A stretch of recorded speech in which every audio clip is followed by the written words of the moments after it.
is Lavender Rose, and welcome to the Rose Garden. How are all my rosebuds doing tonight? Today I will be discussing divorce. My father left my family quite a while ago, and I was very upset as a young girl trying to figure out how to deal with it. And seeing that I am very close to my mother and was equally close to my father. But one of the things my mother said was that it's never the child's fault that parents split up or get divorced, however you want to put it. Because I was so angry with my father, I took it out on my mother, and I wanted to tell her how sorry I am for the way I treated her as a child. It was never my mother's fault, even though my father decides to tell me years and years later that it was a group decision. I do not know what went on in their marriage, and if it was a group decision, I don't like it, but I respect it, because it had nothing to do with me. The child is never responsible, as I said, for divorce. And people who tell their kids they are responsible for the divorce, or they don't like their children, or come up with some bogus idea how to blame it on them, those are not good parents. That is unfair and not very nice thing to do. So, moving on from there, my mother was the biggest supporter I have ever had in my life. She has always been there to back me up, to help me, to give good advice, everything. And I wanted to say thank you to my mother. And even though my father left, that was his decision. It was not my mother's decision, even if, like I said, it was a group decision, and my mother was a big part of it, according to my father, that they had decided that it would be best for the family, the two of them. I don't buy that in a million years.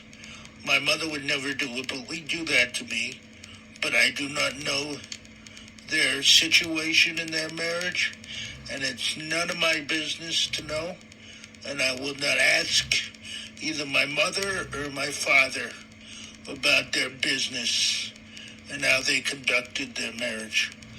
But,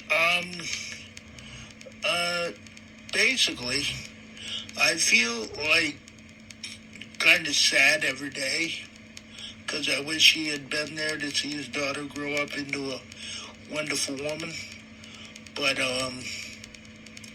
that didn't happen, and I need to get over that and just say, hey, got my mother in my life, let's move on.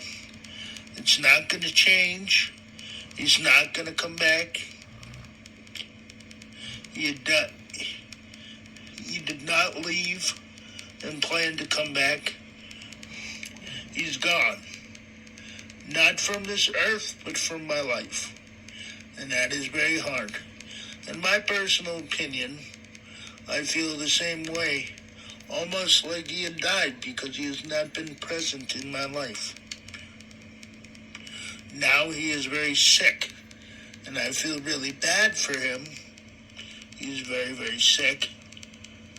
But there's nothing I can do, because he has chosen not to come to visit. He has chosen really not to do much. I have to call him. He doesn't even take time to call me. I should never say he didn't have the guts to call me, but he's so busy that he just doesn't have time to call me.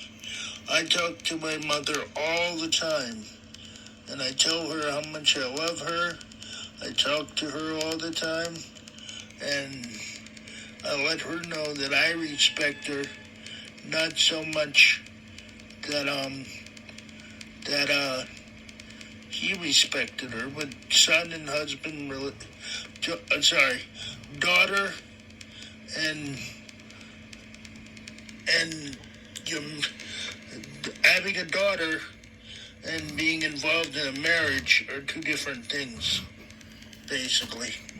So I just wanted to say that. It's not my place in the marriage. So the last thing I want to say, thank you, moms, for supporting me in the best way you knew how. You turned me into a perfect daughter. I'm doing well. I've got a lot of positive things going for me. Just to let you know, thank you very much for all that you've done. I wish my father had been a part of my life to be part of that, but if he is not, I would appreciate if I could make him a part of my life, but that's his decision. All right, all you rosebuds, I'm signing off now. Maybe going to sleep. Have a wonderful day. Have a wonderful evening, and this has been The Rose Garden with Lavender Rose. Good night.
No, it's really not a